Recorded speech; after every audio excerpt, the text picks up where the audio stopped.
In this episode, we look at the USPS vehicle as well as keys. But here's a Milwaukee Road key with SOO line markings, which tells me it's issued in the SOO line era.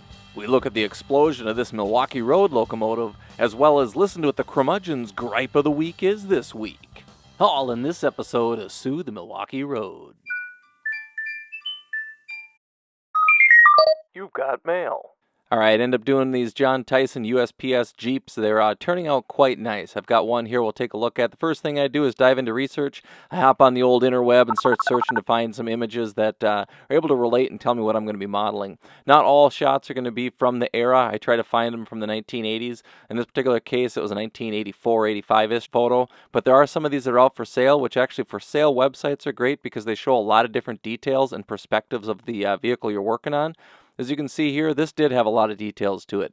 Needed a little bit of work to get there, but as we pop these out of the container, you can take a look here at the actual vehicle. You've got the etched materials for mirrors and a lot of other components that are on the vehicle itself. The decals, of course, and then there are actually a couple of little lenses that you can use on the vehicle as well. Here are the tires. The tires themselves just get cleaned up slightly, but if you look at the cab here, it has a lot of great detail. The chassis pops right off, and I'm not even going to glue this on. I end up leaving it loose so I can do detailing on the interior, and the same goes for the etched pieces. To be able to identify exactly where which pieces go, fairly self-explanatory, but when it really comes down to putting this thing together, just reference your photos. All right, here we are looking at the car body. I'm going to use a sharp X-Acto knife and just clear out some of this excess debris. So this is close, a little bit more cleaning yet to do, but we're going to move on to getting the etched parts installed. So these are the etched parts. You can see there's a lot of little different details. I've added them to the car body. I actually solder the mirrors onto those small little portions so they don't get broke off. Here's a primed version with the details. You can see obviously the little elements that have been added. They're just such a nice touch, and I think they'll look nice in the end. Oh, geez, look at the butt on that. Yeah, he must work out. And what also is working out is this vehicle as it got its primer, and we end up adding a final coat of white paint and starting to touch up on the details. Next will be decals. All right, are you locked in and ready to answer this week's quiz question, which is, do you know which key cut belongs to the SOO line?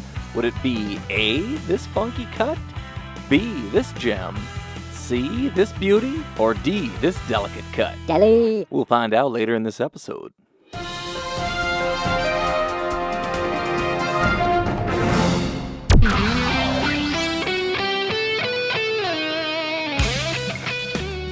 All right, to jump right into one of my favorite things, it's locks and keys, not to be confused with locks and dams. Now, I'm about to take you through a fully functioning power plant. So please, no one wander off the damn tour. And please take all the damn pictures you want. Now, are there any damn questions? Yeah, we're gonna get some damn bait. But here's a Milwaukee Road key with SOO line markings, which tells me it's issued in the SOO line era. I'm just going to pass some of this information. I learned a lot from Jay, Mike, and Jim, a few hardware collectors, as well as a couple of the guys who are cross modelers, and they just shared the information with me. I'm not saying I'm an authority. I'm just showing you some of the information that I know about keys or have been shared with me. Here's a Milwaukee Road key. Biggest thing to look at here is the bit. The bit matches up, so that's a Milwaukee Road key. And the Milwaukee Road obviously merged with the SOO line, because here's a SOO line key, and those bits are different. The indicators there, the operator would have to be carrying these two if he's going to be working along an old Milwaukee Road line that crosses onto the SOO line, so he's got both options to be able to check those out. So that's one key indicator. The signature on a key is the bit. And if the bit is the key, here's an unmarked key. Which railroad does this belong to? We just covered this Milwaukee key and said, well, that's a Milwaukee key. Well, can't be a Milwaukee key. Well, that's not true, because this is a Milwaukee key. That's the Milwaukee bit. The gentleman that had this said you can have it if you can identify it. And, well, I knew the Milwaukee bit, so I was able to identify it and open up a Milwaukee lock. But a lot of collectors don't want them because there's no markings on them at all, so they're just generic. But I thought it's cool. It still opens a Milwaukee lock. A few things to identify. To identify the age of a key is going to be the bit. So the bit here, you can tell on the bottom how it's cut, but it's not to say that that's the only defining factor, because I've got a Milwaukee Road key here that is marked similarly, and it's made by the same manufacturer.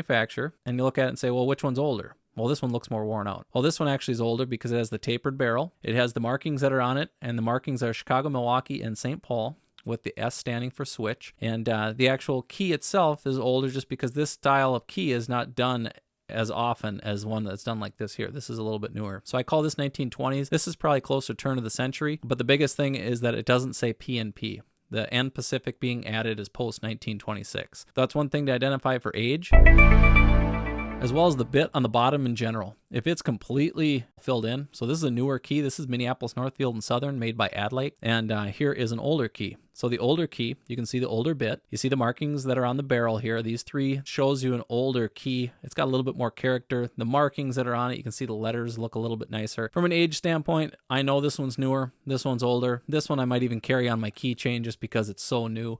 And there are so many of them that I've seen that are out there. That's what you can tell you about the keys. It's one of my favorite things, and if you guys are ever at shows and you're like, I have known nothing about keys, hopefully this helps you a little bit. All right, I don't know about you, but I'm in maintenance mode fairly often here. We've got isopropyl alcohol that we're going to be able to put on this rag to be able to clean the wheels. I set the throttle to 99, and I run the locomotive back and forth and get them cleaned. It's not too bad here. You can see there's not a whole lot of debris and dirt, but I'm going to go through the entire locomotive to make sure that everything is functioning, because this unit was shorting out and it was stopping fairly frequently. So as you see here, we'll get this thing cleaned up, and, well, those are shiny. And the rag is, it's a little dirty, but not bad. I popped open the locomotive to find this. These wires got pinched in between the frame and the actual shell. You can see both wires are fraying and exposing it, as well as the underframe. The trucks were hitting the actual frame, so I ended up just grinding it back. I want to make sure that that's not happening. It doesn't short. The wheels themselves had a lot of buildup on the actual contact points. This is the contact point that touches these portions of the actual truck. I polish those things clean, I make sure that the contact is good, and then go into the reassembly process. As you can see, we've blown this thing apart. We've got all the pieces out, making sure that this thing is functioning well, and since I've got it all blown apart, I might as well paint the side frames. I commonly do this when I'm working on a locomotive. I shot it into a Rust-Oleum flat black, and while that paint dries, I end up starting into my research. I look at prototype photos to look at the details that I need to start ordering it up, make a list, and place the order. All right, are you keyed up and locked in with your answer? Did you know which SOO line cut is of these four? If you said C, you'd be correct. The railroads actually had a lot of different cuts that used for rip tracks as well as baggage cars and so forth. Rail action. Breakdown. All right, we're going to do a little Railfanning with the Norfolk Southern, commonly known as MN&S. This clip is brought to you by Mark Thompson via Facebook. But we'll check out this little amoeba that comes bolting out of the building. I don't know what he forgot, his skim milk. Look at him, just comes trucking on out here. Hey, look at me! He skips across the rails and then runs into the bushes. He's got his buddy Kenny up top. Pardon the amoeba footage here, but he ends up clearing up. But I don't know why he goes running in there, grabs the milk, doesn't shut the door. Very common, probably does that at home. Notice both doors in the building are left open. He goes scurrying up the hill. You can see him kind of working his way through, just kind of like a wild gopher. Buddy Kenny's standing up there. I don't know if he even has a vantage point to see the locomotive down below, because clearly his buddy Todd didn't see it. Todd comes up and says, "Hey Kenny, guess what? I saved the skim milk just before that freight train was coming." Oh yeah, this is real important.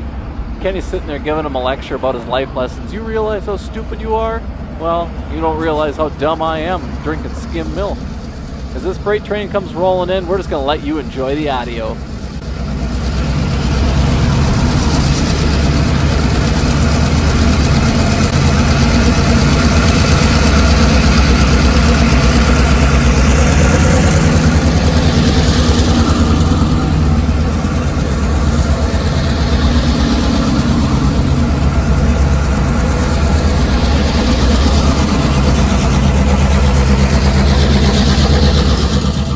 Thank you, Mark Thompson, for sharing this clip with all of us, and hopefully Kenny and Todd had learned their lessons and are starting to drink whole milk.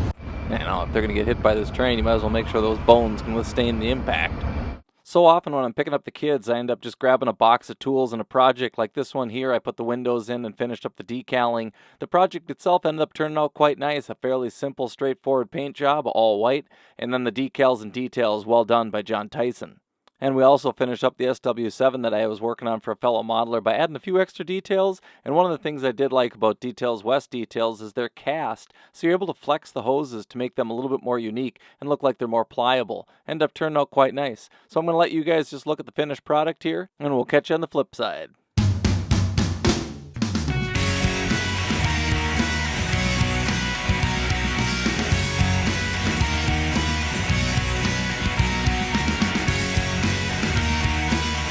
I hope you guys enjoyed the progress of the SW7 as well as the mail car as much as I did. And thank you for tuning in to this episode of SOO The Milwaukee Road. Alright, here's the curmudgeon coming at you for the gripe of the week. And it's, oh, why don't you stop playing with trains? I tell you right now, anybody that tells you to stop playing with trains don't realize the complexity that's actually taking place. You're learning all kinds of things, electrical, you're learning woodworking, you're learning problem solving. I tell you right now, if you ever use DCC, you run into problems all the time, and you've got all kinds of stresses flying around like crazy. Those people that tell you, you gotta stop playing with trains, need to realize that this is a bigger sport, this is a bigger game, this is a lot bigger than the big show. This is the real deal. They haven't actually learned to grow up, they've just gotten too old and country. Enjoy the trains, that's what I say. That's what the curmudgeon's gripe of the week. This is a bigger sport, this is a bigger game, this is a lot bigger than the big show.